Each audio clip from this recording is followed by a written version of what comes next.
우리 같이 말씀 보도록 하겠습니다. 오늘 예레미야서 35장입니다. 2절에 보시면 하나님이 예레미야에게 이런 일을 이제 지시합니다. 예레미야야, 레갑 사람들의 집으로 가거라. 그들을 여호와의 성전으로 초대하여 어느 한 방으로 데려다가 포도주를 주어 마시게 하여라. 이제 이런 지시입니다. 이 말을 들었을 때 예레미야는 처음에는 당황했을 겁니다. 왜냐하면 레갑 사람들은 포도주를 마시지 않는 사람들이기 때문입니다. 그게 이제 6절에 보면 나오죠. 레갑 사람들 자신들이 이제 직접 말을 합니다. 그러면 레갑 사람들이 누구인가? 이 사람들은 당시부터 250년 전에 예후 시대에 살았었던 레갑의 후손들입니다. 그 레갑의 아들이 요나답인데, 요나답이 하나님께 헌신을 합니다. 우리 가문은 일평생 포도주를 마시지 않고 영구적인 집도 지지 않고 그렇게 살겠습니다. 이렇게 헌신합니다. 이게 이제 왜 헌신이냐면 당시에 이런 약속은 나실인들이 특별히 헌신할 때 하는 약속이거든요. 나실인들이 특별히 헌신하기로 했을 때 했던 약속하고 좀 비슷합니다. 아마도 그 요나답은 자발적으로 하나님께 헌신하면서 이렇게 다짐을 했던 것 같아요. 나는 하나님께만 헌신하여 구별되어 살아가겠습니다. 이렇게 했던 것 같습니다. 그리고 이제 자신뿐만 아니라 자신의 가문은 다 그렇게 구별되어 살아가겠습니다. 이렇게 고백을 했습니다. 그리고 놀랍게도 요나답의 후손들은 이 명령에 순종해서 그대로 실천하면서 살았던 것이죠. 그래서 이들은 계명에 순종하기 위해서, 이 가문의 계명에 순종하기 위해서 이제 유랑 생활을 하면서 장막에서 살았습니다. 왜냐하면 영구적인 집, 그러니까 정착된 집을 갖지 않겠다라고 했기 때문에. 그리고 그 계명을 지키기 위해서 이제 적합한 직업을 가져야 했는데 금속 세공을 택합니다. 당연히 이들은 농사일을 하지는 않았겠죠. 정착할 수 없으니까요. 정착해야 농사일을 하는 것이고 뭔가 부를 창출할 수 있는데 그렇게 하지 않는다는 겁니다.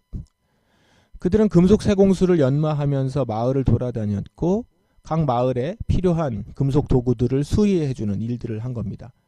그러니까 마을마다 유량하면서 마을 외곽에다 장막을 설치하고 그 마을에 이제 뭐 창이나 칼이나 아니면 전차바퀴나 이런 금속 도구들을 이제 수리가 필요하면 그걸 수리해주면서 생계를 유지해 갔던 것이죠. 이렇게 한 지역에 몇 개월 아니면 몇 년 이렇게 살다가 그곳에 광석과 연료가 바닥이 나거나 더 이상 그 마을에 요구가 없어지면 다른 곳으로 옮겨가고 이런 생활을 했던 겁니다. 이들은 시간이 흐르면서 상당한 기술 지식이 축적됐겠죠. 자기네들만 알고 있는 기술들이 있을 거 아닙니까? 그걸 여러 세대들을 거쳐서 그것을 전수하며 살았습니다. 지금으로 하면 굉장히 고급 기술들일 겁니다. 이렇게 레갑 사람들은 일종의 금속공 길드를 조직하게 된 거죠. 이제 믿음으로 구별되어 살아가기 위해서 시작한 일들이 이제 그렇게 된 겁니다.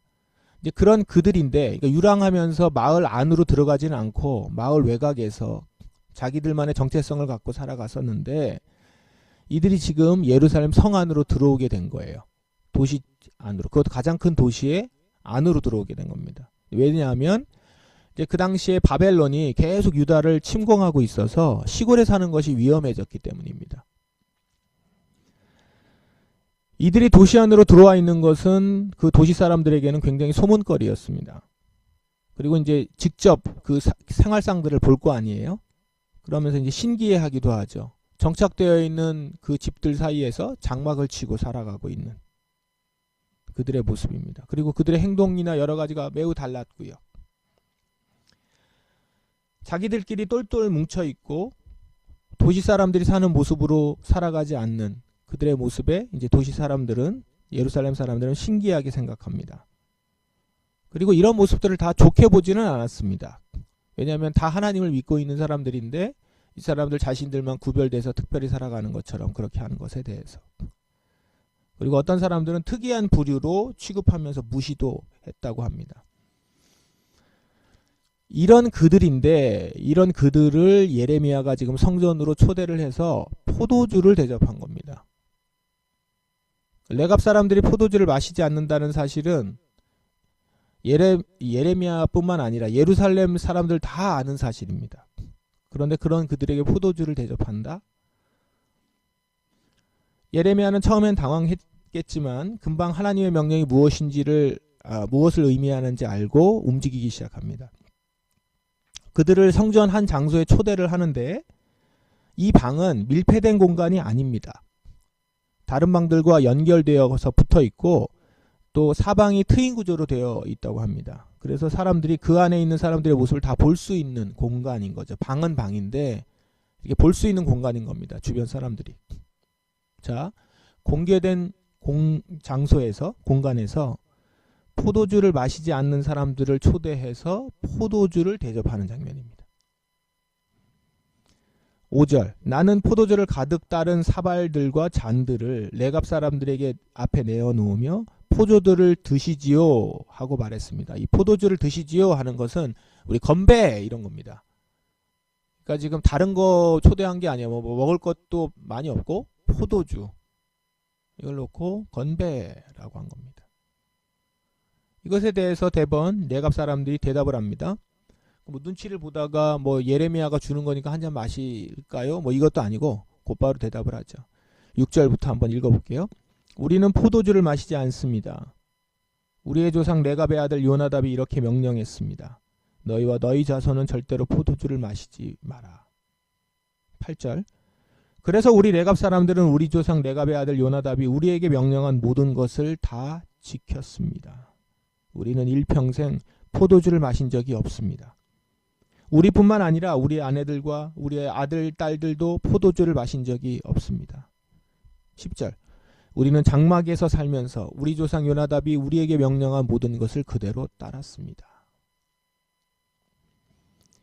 지금 이 말을 주변에서 구경하고 있던 이게 좀 굉장히 큰 소문이겠죠? 이슈겠죠. 레갑 사람들을 불러다 놨다라는 거 그리고 다 좀 보고 있는 그 주변 사람들이 구경하고 있었을 텐데 종교 지도자들 특별히 종교 지도자들과 일반 대중들이 모두 보고 듣고 있었습니다. 레갑의 이야기도 들었습니다. 예레미야는 레갑 사람들이 어떻게 반응할지를 알았죠.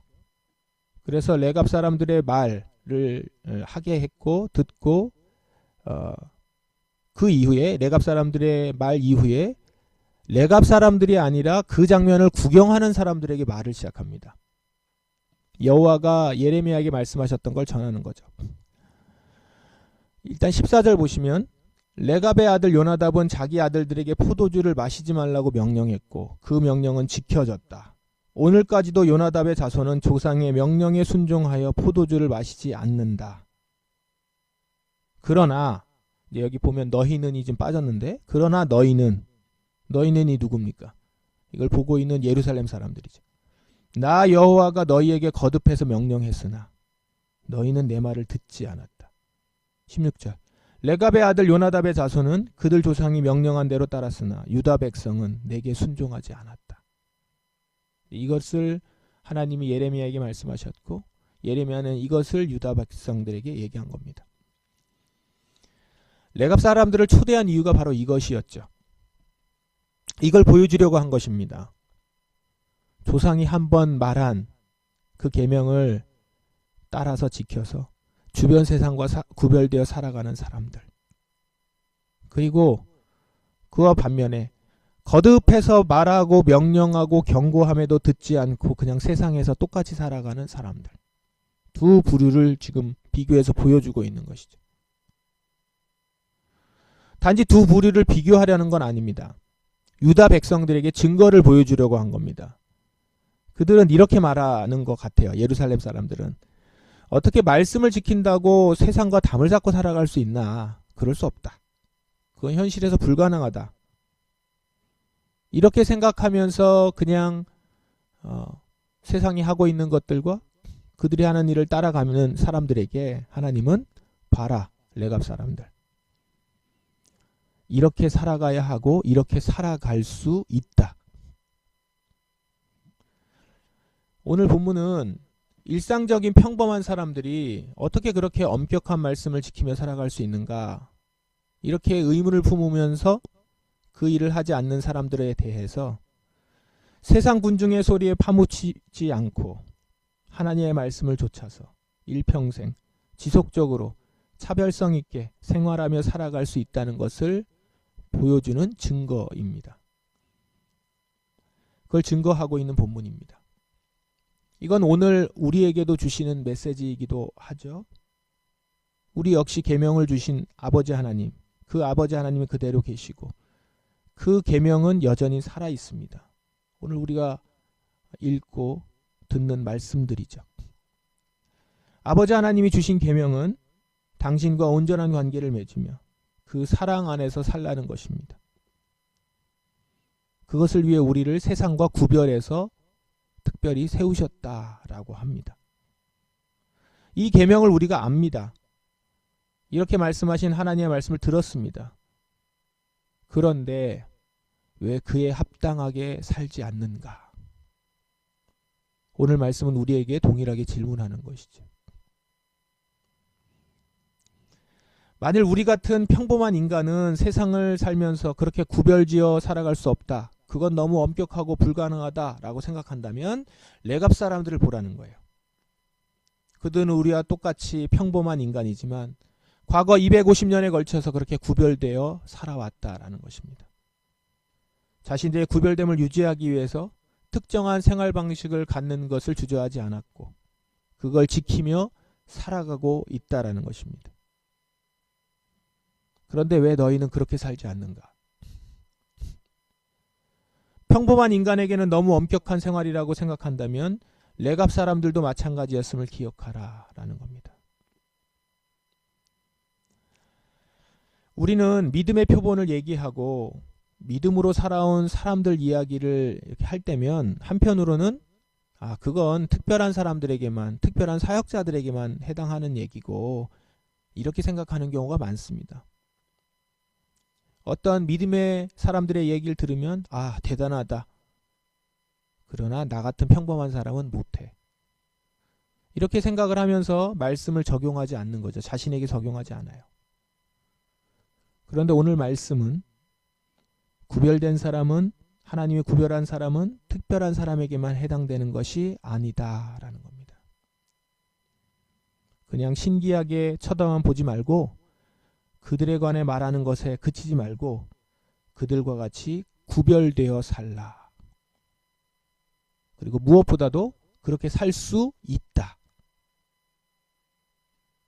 그것을 말하고 있는 겁니다. 우리는 지금도 레갑 사람들처럼 보여줘야 하는 사람들입니다. 세상이 이런 삶을 살라, 저런 것이 행복이다, 이런 삶을 추구해야 성공할 수 있다 라고 말하지만 우리는 그 앞에서 말씀으로 사는 삶은 이것이며 이 가운데 길과 진리와 생명이 있음을 말할 수 있어야 합니다. 그리고 그런 구별된 삶을 보여줄 수 있어야 합니다. 또한 우리 공동체가 이 레갑 사람들의 공동체처럼 말씀을 수호하고 이를 위해서 구별된 삶을 사는 그런 공동체가 되기를 바랍니다. 세상에 있지만 세상 가운데서 같은 것을 누리려 하는 것이 아니라 그들과는 다른 삶을 살아가는, 그래서 세상이 추구하는 것들을 쫓아가기에 바쁜 사람들이 아니라 그 세상과는 구별되어 말씀 그 하나의 가치를 알고 그것을 지키고자 삶의 방향을 정해서 지속적으로 살아가고 이를 위해서 서로를 이끌어주고 격려하는 그런 우리 공동체, 포도나무 공동체가 되기를 소망합니다. 그 가운데서 주님께서 이 19절의 말씀, 레갑 자손에게 하셨던 것처럼 우리에게도 이렇게 축복하시기를 원합니다. 너희 자손이 언제까지나 끊어지지 않을 것이다. 이런 약속을 받을 수 있는 우리와 우리의 공동체가 되기를 주님의 이름으로 축원합니다. 같이 우리 말씀을 기억하시면서 한번 기도하겠습니다. 오늘 우리에게 보여주신 이 레갑 사람들의 삶의 모습이 오늘 우리에게 주신 말씀임을, 그리고 우리가 살아가야 되는 삶임을 이제는 이런 삶은 특별한 사람들의 것이다 라고 뒤로 미루지 않고 이것이 내가 살아가야 되는 삶이며 나는 그렇게 살 수 있다 라는 것을 받아들이고 구별된 삶을 사는 우리 공동체가 되길 원합니다. 간절히 소망하며 이 시간 기도하겠습니다.